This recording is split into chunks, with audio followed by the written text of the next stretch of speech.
Okay, so we left off with the events of Adams. Remember, the relationship between Adams and Jefferson was quite splintered as a result of the election of 1800. Jefferson is elected in that tie-breaking vote where Hamilton put his support behind Jefferson in Congress. That's going to create some turmoil between Hamilton and Burr. Burr becomes vice president. Jefferson serves in 2 terms. There are some contradictions that will arise during the Jeffersonian era. This revolution that Jefferson sort of deemed it, like a Republican Jeffersonian revolution. Jefferson will be inaugurated in Washington, D.C. on March 4th. He does a tradition that not all presidents have done, but many presidents have revived in the modern era upon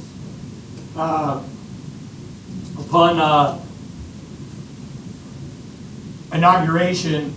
That long march, like sort of parade march to the executive mansion or near the executive mansion, that was started by Jefferson. Jefferson has Aaron Burr as his first vice president. George Clinton of New York will be his second vice president. And his Secretary of State, a bit more influential, and that is James Madison. So the first event we want to look at is economic policy. Laissez-faire economics. The French word let it alone was originally established by the French finance minister Jean-Baptiste Colbert in like 1691, but it was popularized globally in the late 1700s, early 1800s upon the publication of Scottish economist Adam Smith's Wealth of Nations. This is a theory that government governs, business does business, and they let each other alone. Clearly, there has to be some regulatory process along the way, whether it be regulating commerce, regulating or making rules for labor, trade, very good, imports, exports, etc. So, in theory, laissez-faire economics sounds great, but in practice, it can create problems. And we're going to talk about how early on laissez-faire economics worked out a bit. It worked out decently in the first term for Jefferson, and it's not a bad policy in the first Industrial Revolution. But as you move into the second Industrial Revolution, laissez-faire creates bigger problems, right? You've got major problems with child labor. You got major problems with the way that labor is treated. You've got problems with corporations that are more powerful, larger, stronger, and wield more influence than the federal government itself. So we'll be getting into that at the beginning of our second semester. All right, so let's look at any questions about laissez-faire or Adam Smith. All right, anybody talk about Adam Smith and econ? A little bit? Cool. All right, a little bit? Good. A little cross-curricular info there. All right, event 2 is tremendously important and one that I want you guys to make note of. It is the first landmark case that the Supreme Court, notably the John Marshall Court, will rule in, and the court case is Marbury v. Madison. In this particular case,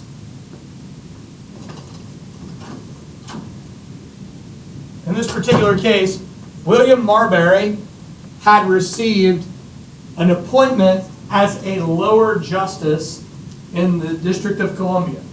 Remember, through the Judiciary Act of 1789, you don't just have a Supreme Court, you have justices throughout, right? So we have justices at the local, state, federal level.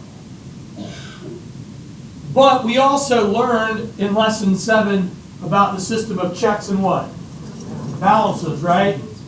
And we know that the president can appoint justices, but what group or branch of our government determines whether those justices are going to accept the position or not, or take it? Yeah, right, the legislative branch, the Senate, right? They're the ones that confirm the appointments.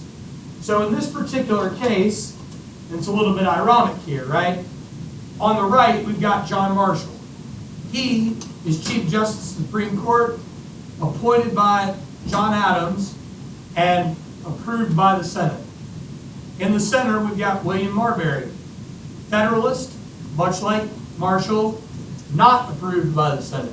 And on the left, we have James Madison, Democratic Republican, Secretary of State, political rival of Marshall.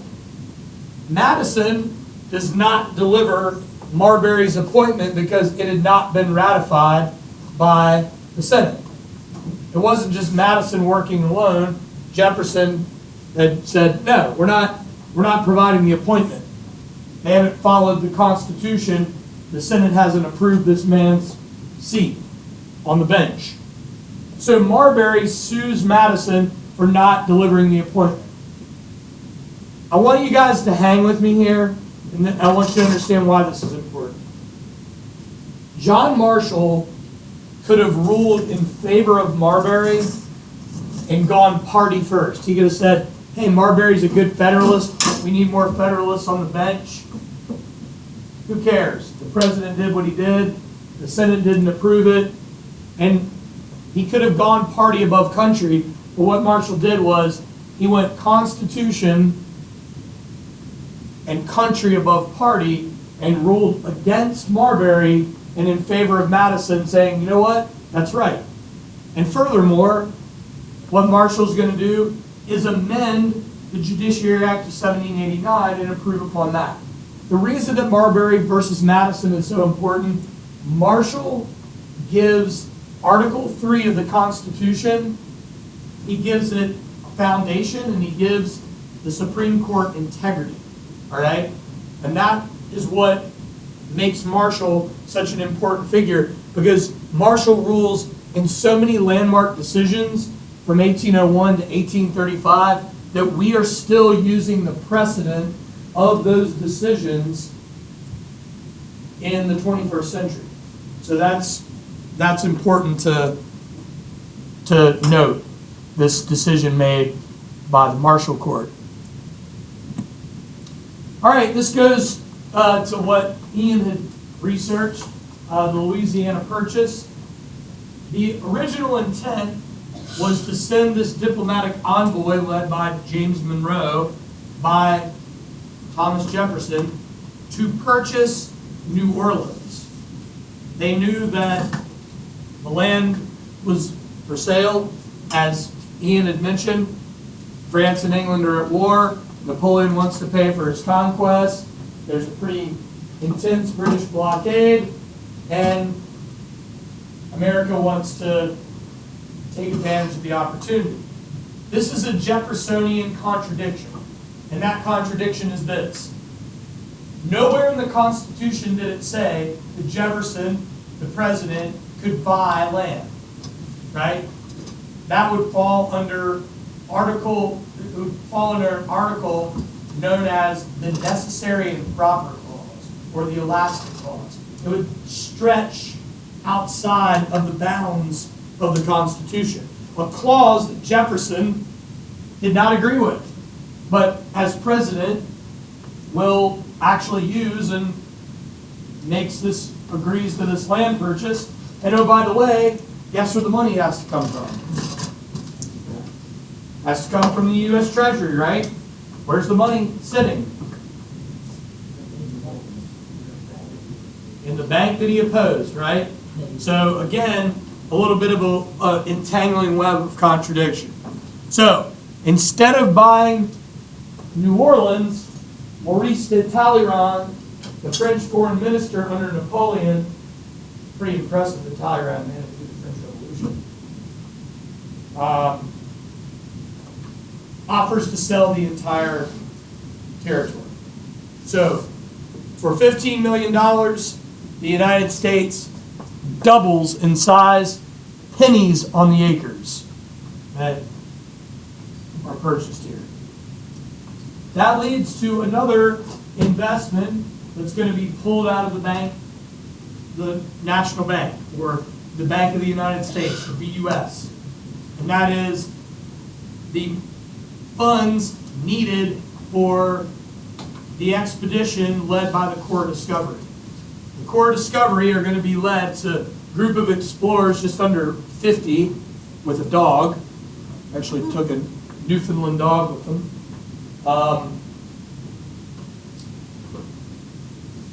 Just under 50 explorers led by William Clark and Meriwether Lewis.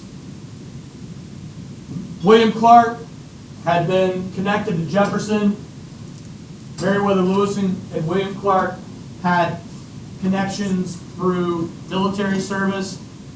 They have all the right things necessary. They're intelligent. They have a background in science. They have military experience, and they've got experience as explorers. This mission is supposed to be secret, but it turns out that it's going to be widely publicized, because they're going to leave from Pittsburgh to St. Louis on a 2-year journey to explore all of this new territory, sending back journals and specimens. Did you all realize that they sent back 2 bear cubs that lived on the Executive Mansion lawn? When they got too big, Jefferson sent them to Charles Wilson Peale at the Natural History Museum. Not in D.C., but Charles Wilson Peale's Natural History Museum in Philly, sorry.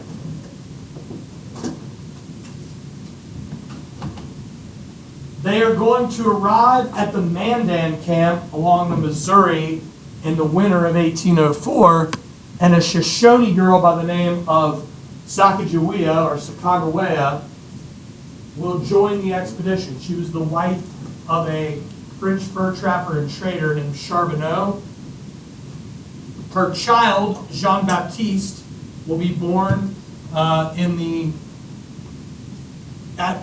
Fort Mandan. He helps birth the child. Another important individual that's along on this trip as well is William Clark, one of William Clark's slaves, York.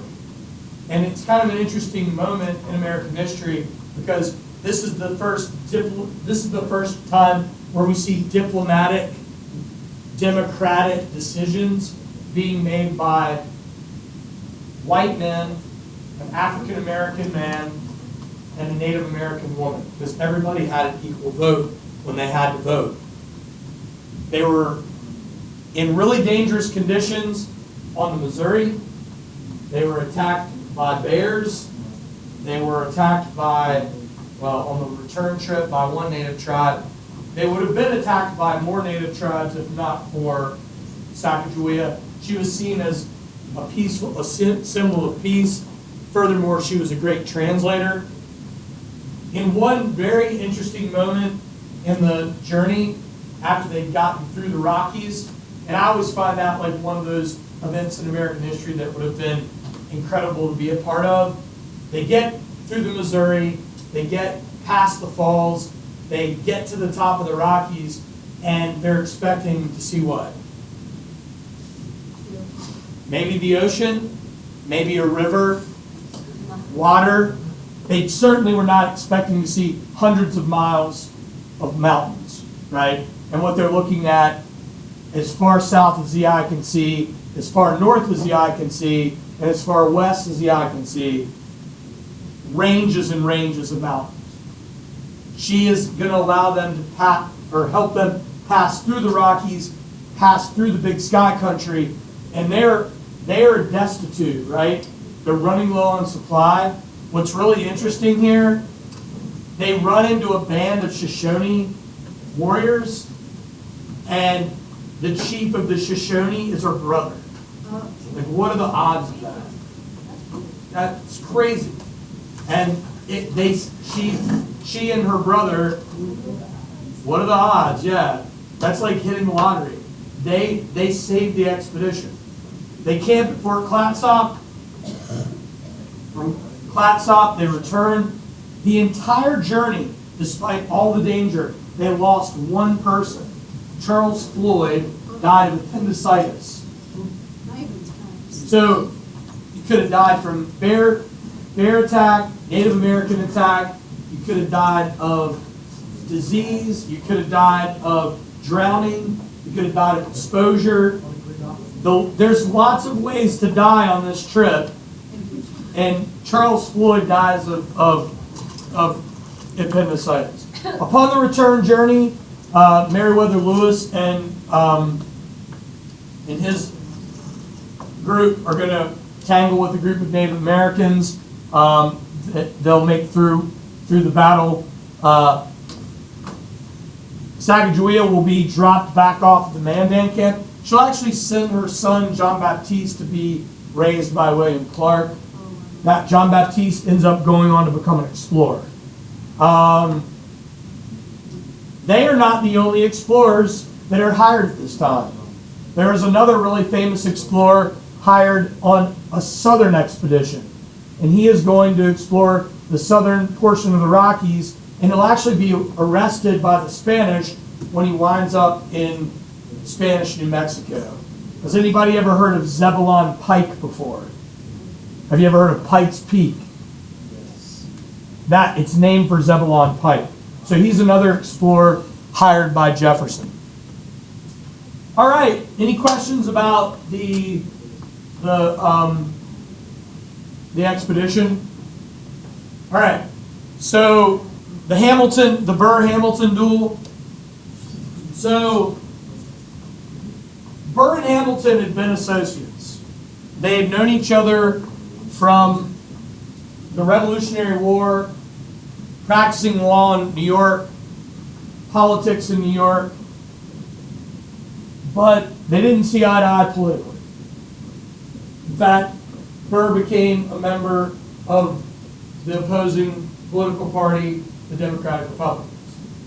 With that being said, on multiple occasions, from the time that Hamilton was Treasury Secretary under Washington until the duel, there had been state elections, Senate elections, gubernatorial governor's races that Burr had participated in, and Hamilton had put his support behind Burr's opponent, and sort of the final straw was after the governor's race that Burr entered for New York. Hamilton had publicly questioned Burr's political record, but also his military record in the Revolution. That was sort of the final straw. Burr believes that his honor is being questioned. He challenges Hamilton to a duel. This is not anything new. These two individuals have been part of multiple duels. In fact, Hamilton had been a part of 10 duels where no shots had ever been fired. All right? So they're going to choose to follow the Code Duello. They will have seconds. Seconds are agents that you have. So, like, for example, if I was to duel and I chose Kathia as my second, she would set up all of the dueling for me. We'd set up the place that I duel. We'd set up, like, let's say I choose pistols. You're going to secure the pistols, make sure the pistols are in a bag, so all of our witnesses, when they go to the stand, they can say, honestly, I never saw pistols. I only saw a bag or a box. You might set it up to where, you know, Daniel and Ian and Rachel have umbrellas because they're going to be our witnesses, but they don't want to see the duel because they don't want to have to testify. So they're like, hey, you know, it looks like rain. We're going to need you to pop these umbrellas open. You know, so yeah, right. So that So, that would be what the second would do. So the second would also like set up transportations in this situation. Both of them took separate rowboats across.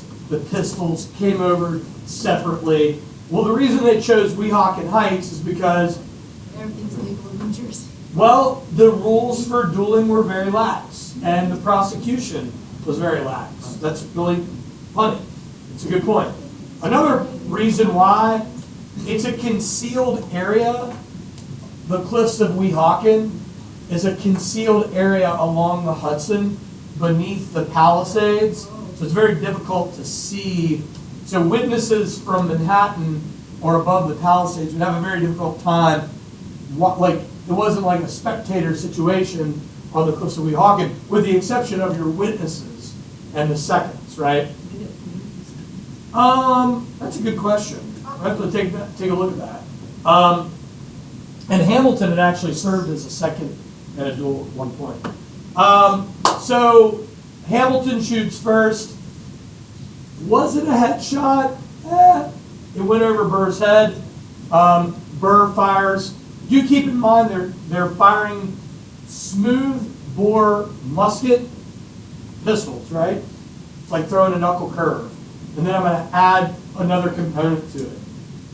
You all, if you've ever fired a weapon or if you ever will fire a weapon, you will fire, if you fire a weapon or you have fired a weapon, we have a thing called a hair trigger, right? And we can adjust the poundage on the force of the trigger. Well, back then, you're looking at like anywhere from like 10 to maybe 20 pounds of force. So if you're like, like squeezing this trigger as hard as you can, and you're like, you might fire high, right? If you don't have a hair trigger. We're not far from hair triggers by this point. But still, it's not, these pistols, these dueling pistols are not all that active. Not to mention, in most duels, the duel was settled by each person firing into the ground. Honors restored, we can all move off their lives. In fact, the previous duels that Hamilton was a part of, they didn't even fire a shot. So this is the 11th duel and Hamilton's last, and the only one where shots were fired by Hamilton and his opponent. So Hamilton is hit in the abdomen. He is transported back to Manhattan. He'll die in Manhattan. Burr goes on the run, spends some time in South Carolina, and decides after some time to return to D.C.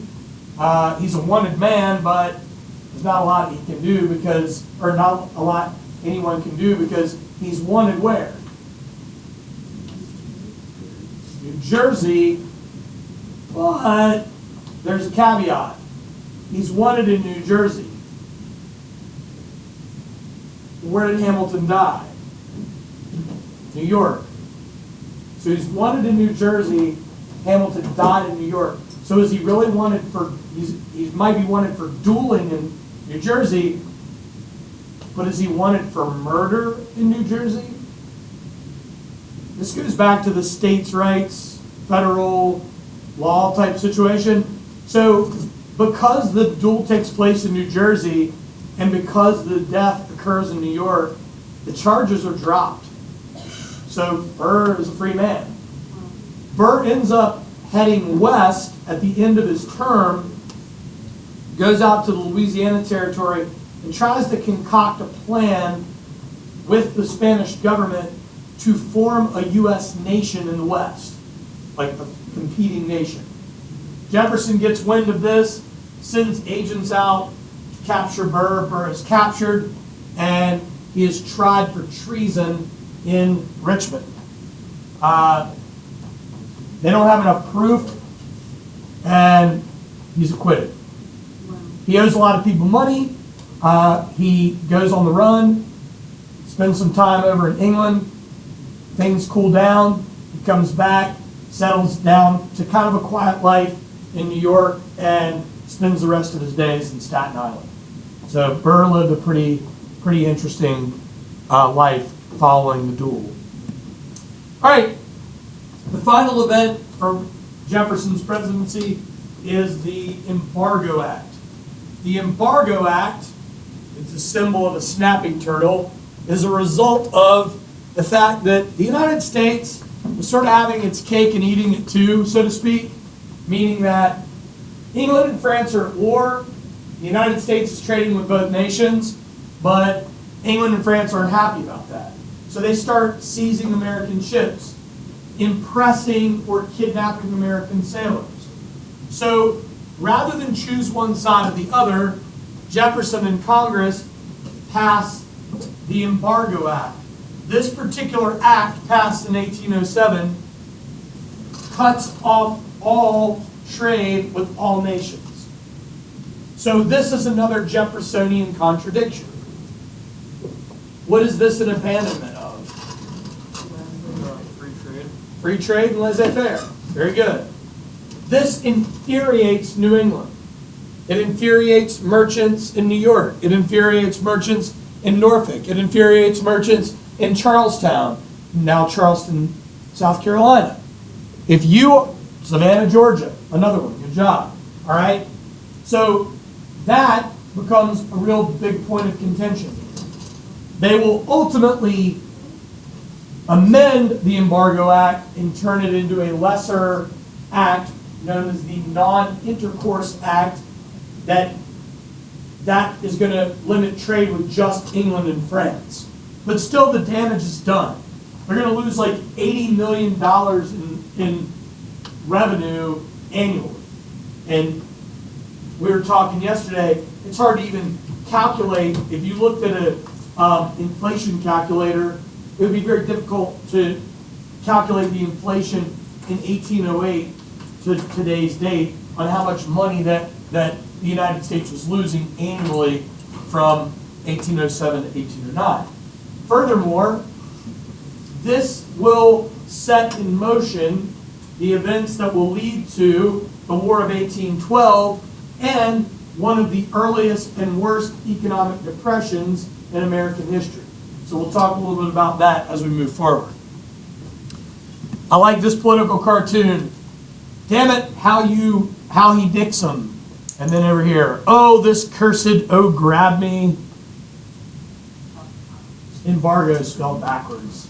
The oh, grab me is the embargo, and the symbol of the oh, grab me is the snapping turtle. And what this guy is trying to do is trade with an English merchant ship.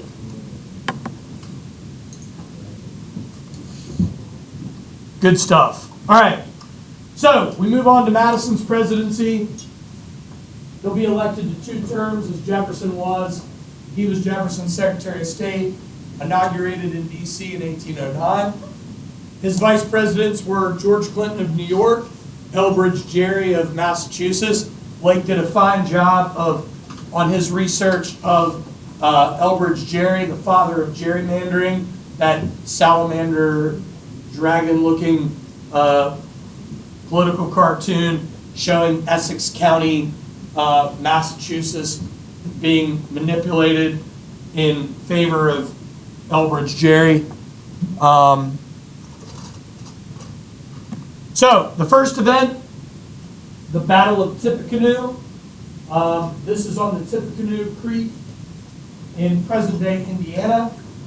This is a battle between the United States Army, led by Indiana Territory Governor and Army General William Henry Harrison, born here in Virginia at Berkeley Plantation, studied medicine at Sydney,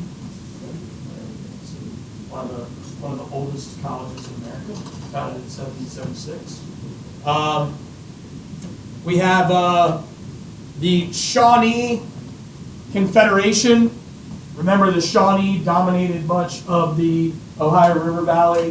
In fact, the word Kentucky is Shawnee for Great Meadow. They are led by Tecumseh and his brother, the Prophet. William Henry Harrison, with about 1,000 U.S. soldiers, will put down the rebellion on the Tippecanoe River in the Battle of Tippecanoe. The Prophet will be killed. Much of the Shawnee Confederation will be defeated. they will go on the run with Tecumseh and live to see another battle, but William Henry Harrison and Tecumseh will tangle again in the Battle of the Thames. Continued Indian fighting in the Trans-Appalachian region east of the Mississippi. So we've got the Battle of the Thames. William Henry Harrison will defeat Tecumseh and crush the Shawnee Confederacy. This is the battle during the War of 1812 near Ontario, Canada. In the South, Andrew Jackson, born on the border of North and South Carolina, but moved to Tennessee, will crush the Red Sticks and part of the Creek Indians at the Battle of Horseshoe Bend in Dadeville, Alabama on March 27, 1814. This was part of the War of 1812 as well. Do keep in mind the Young Warhawks. These are young members and aggressive members of Congress that cried for a declaration of war with England. And one of the reasons for that is because upon the defeats of these native confederations, American soldiers find that they are being supplied, encouraged, and aided by the British in the West. That is east of the Mississippi, west of Appalachia. There's Andrew Jackson there on the right. So that takes us to Event 2, the War of 1812. The reason that we're pulled into the War of 1812 is for the following reasons. The Treaty of Paris and Jay's Treaty are being ignored. American sailors are being kidnapped, or it's called impressment, at sea by the British. Native Americans are being aided in the West. And Bacon's bill, or sorry, not Bacon, but Macon's Bill number 2, Freedom of the Open Seas, brokered by Nathaniel Macon. You're probably familiar with Randolph-Macon College, rival of Aunt Sydney, one of the John Randolph and Nathaniel Macon. So, Macon's bill was ignored, the freedom of the open seas. So what happens here? The Warhawks, led by Henry Clay, Hanover County native, made his way out to Kentucky, and South Carolinian John C. Calhoun are going to push the House and the Senate in a very narrow vote to declare war.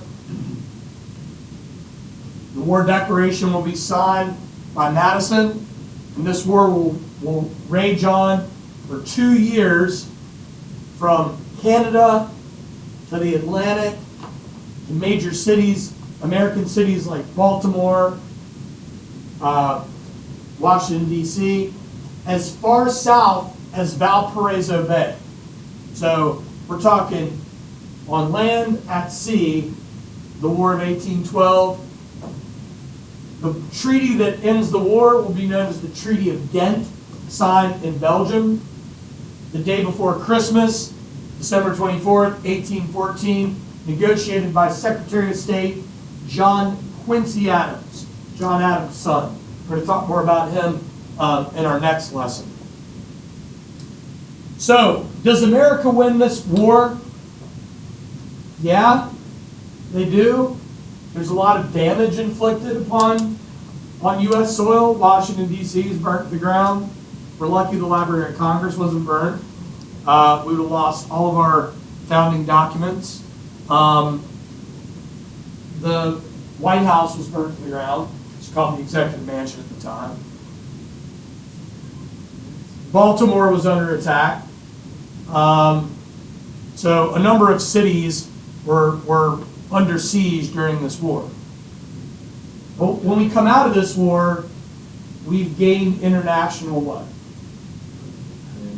Fame, recognition, respect. Good. Awesome. Yes, we do. We get a national anthem out of this. Question? Sure. All right. So here we have an American soldier during the war. Down below, we have the British and Napoleon trying to divide up the globe. Impressment. Britain needs sailors for its war against France. American soldiers weren't impressed, forced to serve in the British Navy. Some key events during the War of 1812. U.S. declares war on June 18, 1812. British forces win the Battle of Queenston Heights in Canada. American Army advances on Detroit in January of 1813. American forces captured York, now Toronto, the capital of Upper Canada, fighting along the St. Lawrence. Another naval hero that comes out of this war, Oliver Hazard Perry, won the Battle of Lake Erie. Another interesting character from this war, has anybody ever heard of a guy named David Farragut before? I don't know if my Navy cadets out there have heard of him. He's a really important admiral that served during the American Civil War. He's the guy that coined the term "damn the torpedoes, full speed ahead." That's David Farragut. David Farragut left home to join the Navy at the age of 9. Okay? He became a prize master by the age of 12. He was wounded in the Battle of Valparaiso Bay at the age of 12. In his teen years, he rose higher in the ranks. In his 20s, he oversaw the building of an entire naval yard. The guy was he's considered one of the greatest and earliest admirals in naval American history. So we'll talk more about Farragut when we get to the American Civil War, but his military experience dated back to his youth in the War of 1812. William Henry Harrison defeated Tecumseh and the Shawnee at the Battle of the Thames. British forces crossed the Niagara, captured Fort Niagara, burned Buffalo and neighboring villages in December of 1814. July of 1814, Winfield Scott crossed the Niagara from Buffalo to defeat the British. We're going to talk about Winfield Scott, old Fuss and Feathers, Dinwiddie County native, commander in the Mexican War, U.S. Army commander at the start of the American Civil War. August 24th, Washington, D.C. was burned. The Capitol and the White House, at the time, the Executive Mansion, burned. American naval forces defeated the British fleet at the Battle of Lake Champlain on September 11th, 1814. Treaty of Ghent was brokered by John Quincy Adams on December 24th, 1814. And then on January 8th, 1815, Andrew Jackson defeated British forces at the Battle of New Orleans, catapulting him into military and political prominence, really as an American hero and sort of a celebrity. Lasting legacies of the war: Legend of Uncle Sam, Good Research Quinn, Dolly Madison, James Madison's wife, First Lady, saved the Gilbert Stuart portrait of George Washington from the White House. As Daniel pointed out, Francis Scott Key in the Inner Harbor will pen the Star-Spangled Banner. Rockets' red glare, bombs bursting there, gave proof through the night that the flag was still there. That flag was at Fort McHenry. And if you're ever in Baltimore, not only visit the Inner Harbor, but also take some time to visit Fort McHenry. It's a great city, a lot of history, a lot of fun. And then the military dominance of Andrew Jackson and his Tennessee Volunteers, that's why Tennessee's the volunteer state, will gain him national recognition, and that will launch the start of his political career. The third event is the Hartford Convention. This is not a meeting of insurance agents. Bad joke. This is actually a meeting of Federalists to threaten to secede. Thank you for laughing. Threaten to secede from the United States. The original meeting was known as the Essex Junto as a result of the gerrymandering that Glate shared with us. But it all kind of fell flat.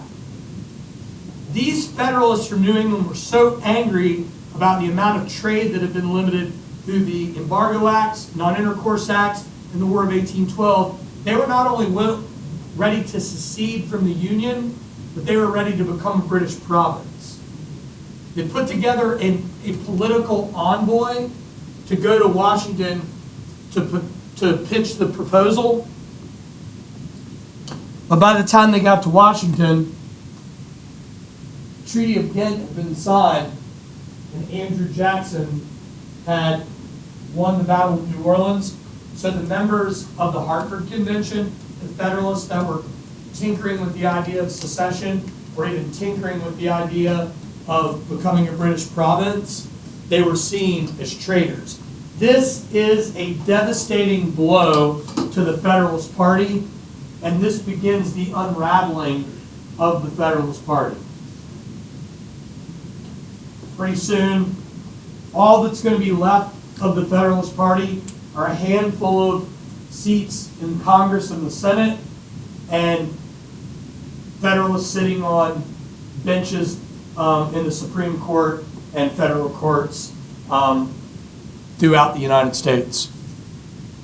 And that takes us on to James Monroe, the era of good feelings, which is a little ironic because, you know, the era of good feelings isn't really an era of good feelings. It depends on who you are. Bless you.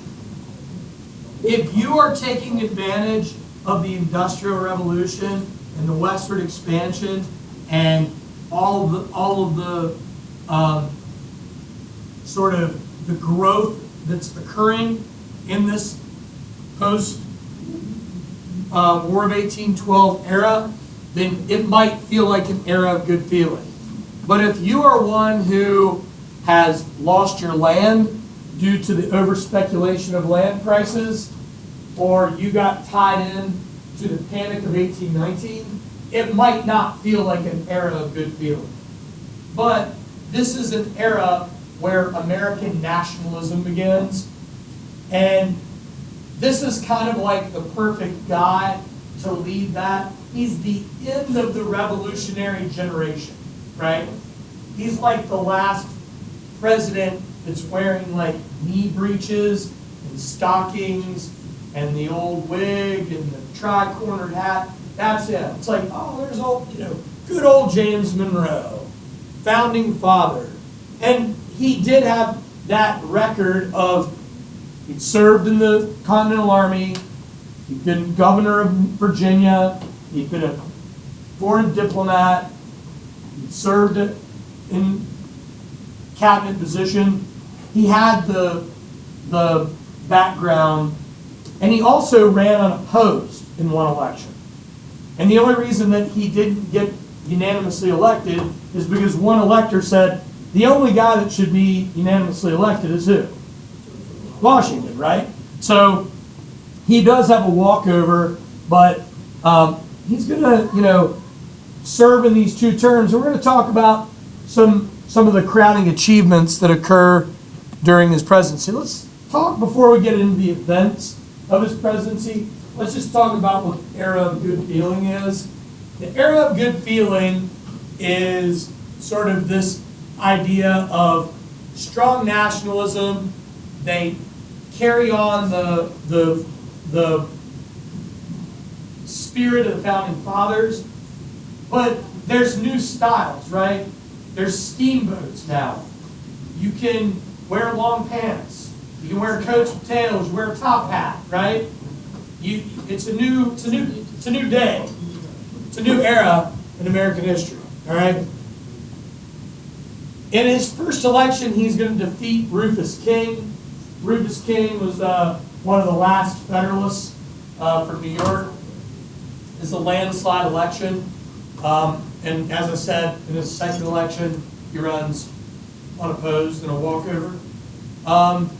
He straddles the generation of the founding fathers and the new American nation. He goes on a goodwill tour, kind of goes to all the states. Who did that? On horseback. Washington. Yeah. Washington rode into different cities on Nelson, his war horse, right? Yeah, Nelson.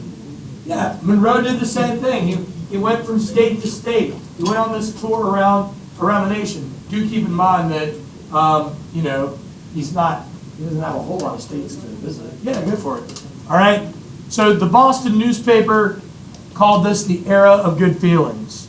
But again, there are issues that we're going to have to look at moving forward. This is another artist that I want to highlight, George Caleb Bingham. We're going to look at probably 3, maybe 4 or 5 of his paintings. It really captures the era of the new nation. So this is the Jolly Flatboatman.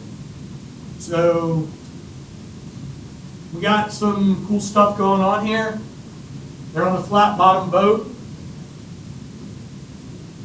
They're likely on what river? Mississippi, good. Right? What do we have here in the background? Steamboats, right? It's a new era. This is part of the industrial era. Anybody know who the American inventor of the steamboat was?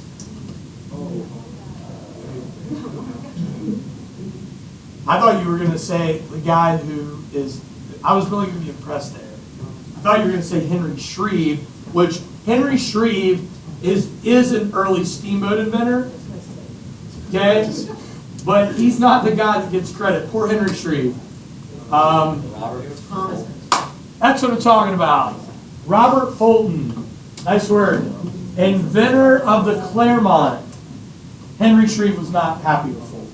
Nor was he happy with the Claremont. All right. Enough about Henry Shreve and Robert Fulton. We'll talk about that a bit later. Here are some of the things that lead to growing nationalism in this era of good feeling. Coming out of the War of 1812 as victors. Not all historians say America was the victor. Well, you have to split some pretty thin hairs to say that we weren't, because in the end, we not only get out of the war, but we gain claims to the Oregon Territory after the war. DC's built up from the ashes.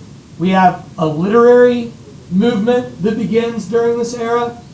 So guys like Washington Irving, Rumpelstiltskin, The Knickerbocker Tales, Legend of Sleepy Hollow. You all read any of those? A little bit. How about James Fenimore Cooper? The Leatherstocking Tales. Remember I taught you about the Legend of Hiawatha? How about The Last of the Mohicans? Okay, if you haven't read any of these, I highly recommend you take an opportunity to at least read a short story or one of their books. They're not difficult to get through, and they're classics. You'll probably end up reading them in American Lit when you get to that course. All right. The North American Review debuted. It published stories, paintings. It was kind of like the Time Magazine or the Atlantic or I wouldn't say Newsweek. It's like a collection of everything from essays to art to like Time. Yeah, kind of like I said, kind of like Time or the Atlantic. National Geographic. That would actually that's a good one to pull too. That'd be good. All right. Stronger Army and Navy. Remember, Stephen Decatur defeated the Barbary pirates. We talked about him. I showed you that painting of Decatur landing on the ship to fight the Barbary pirates in the Mediterranean. Hero of the Barbary Wars against the pirates in the early 1800s and 1803 during Jefferson's presidency. We talked about that book that had just been published on the topic. And then hero of the War of 1812. I like this quote. Our country, in her intercourse with foreign nations, may she always be in the right, but our country, right or wrong, Stephen Decatur. Here we have Washington Irving and James Fenimore Cooper. All right, let's talk a little bit about John Marshall's cases here. We already talked about Marbury v. Madison. I also want to talk about McCulloch v. Maryland. Maryland attempted to tax banknotes, federal banknotes. You can't do that. Why? Right. If you are going to tax the federal notes, then you're going to destroy the federal government. And we already know through Article 6 of the Constitution, the federal law is the supreme law of the land. So what Marshall says is, no, Maryland, you can't tax the federal government. The power to tax the federal government would lead to its destruction. So the power to tax was the power to destroy. Gibbons v. Ogden. These are two riverboat companies. Ogden, though, is backed by Robert Fulton and Robert Livingston of New York. They want to control all trade across the Hudson from New York to New Jersey. Marshall says, nope, sorry. Correct. The federal government determines all interstate trade, and furthermore, what Daniel just brought up, it sets precedent for fair competition and fair trade. Very good. Well done. All right? Okay, so these are a couple of more landmark cases under Marshall. Marbury v. Madison, McCulloch v. Maryland, Gibbons v. Ogden. There's John Marshall. Panic of 1819 was caused by a number of different events. Number one, Embargo Act, Non-Intercourse Act. Number two, the War of 1812. Number three, tariffs placed on goods to provide for, you all understand what a tariff is? It's a tax on a foreign good to protect against foreign competition. And then the fourth thing is going to be the over-speculation of land, right? That's something we all lived through, right?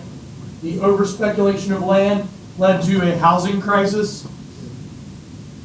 So what I want you to understand is that 2008 is not your first housing or land crisis in American history. We can look back through history, the United States, and look at over-speculation of land being a problem. In fact, if we look at the early 1800s all the way through the century, every 10 to 20 years, it's a boom and a bust, and a boom and a bust, and a boom and a bust, and a boom and a bust. That lends to the theory that markets are cyclical, right? We're studying economics. So these booms and busts, this roller coaster ride, is a constant ride that is occurring during this era. One of the crowning achievements of Monroe is the Land Act of 1820 that's going to try to correct the market. And it will. It'll help pull the country out of this financial panic. Missouri Compromise. This one's really easy, and it's also really important. Missouri enters as a slave state. Maine enters as a free state, and all of the land in the Louisiana Territory above the 36-degree parallel, with the exception of Missouri, becomes free, and everything below it will become slave. This perpetuates the free state, slave state balance. All right? It does not keep us out of civil war, though. It just prevents us from having a civil war in the 1820s or 1830s. It's brokered by Kentucky Congressman and soon-to-be Speaker of the House, Henry Clay. This is the map that breaks that down. Maine becomes a free state. Missouri becomes a slave state. All the unorganized territory will be free, and that Arkansas territory and Florida territory will become slave. That takes us to our next event.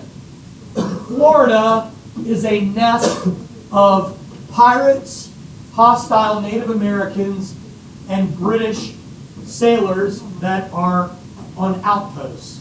And they are, believe it or not, I'm sure you can wrap your head around this, they are aiding Native American tribes and encouraging them to attack American settlements. So, on his own accord, Andrew Jackson raises an army, marches down, and leads the First Seminole War. But in addition to that, he does something that oversteps his bounds. He provides for a military tribunal and executes 2 British officers. This is an international event. Do you go back to war with England? Do you go to war with Spain? John Quincy Adams, Secretary of State, he's freaking out. He wants Jackson reprimanded. But Monroe wants both Britain and Spain to heed warning that we're not going to be pushed around. He does nothing to Jackson, and we offer to buy Florida for $5 million. Purchase Florida for $5 million. It will become a territory, then a state. Britain will hesitate to go to war with us as a result. So, Florida purchased for $5 million through the Adams-Onis Treaty. And then finally, the last event, and this is where we'll wrap up for the day, that is the Monroe Doctrine. Hey, Europe, stay off our turf, all right? Meaning that, believe it or not, has very little to do with England, very little to do with France, very little to do with Spain. They do get absorbed into it. Has much to do with Russia. Russian claims to Alaska, Russian claims to parts of Canada. So James Monroe and John Quincy Adams put this together, and Monroe issues it basically saying, Europe, you will no longer colonize North America or South America or the Caribbean. You will no longer invade, and if you do, America will go to war with you. Furthermore, America would stay out of European affairs as long as Europe stayed out of American affairs. Ironically enough, the British are going to back America in this because they have a lot to lose that they've already established in the Americas. They already have colonies in the Caribbean, and they already have land claims to territory very close to Alaska and throughout the Oregon Territory in Canada. So the Monroe Doctrine technically doesn't happen without British naval backing. So we're not going to see the Monroe Doctrine really come about and brought up on a large scale until the Polk presidency, but ironically enough, we're kind of the first ones to break it. Because during Polk's presidency, we're going to claim that Mexico invaded us, but in reality, we invaded Mexico. And that leads to the Mexican War. So the Monroe Doctrine is a funny thing. It's one that we're going to actually talk about not only for the rest of the semester, but also in the next semester when we talk about American imperialism. Questions? Great job. Oh yeah, I need that. I will take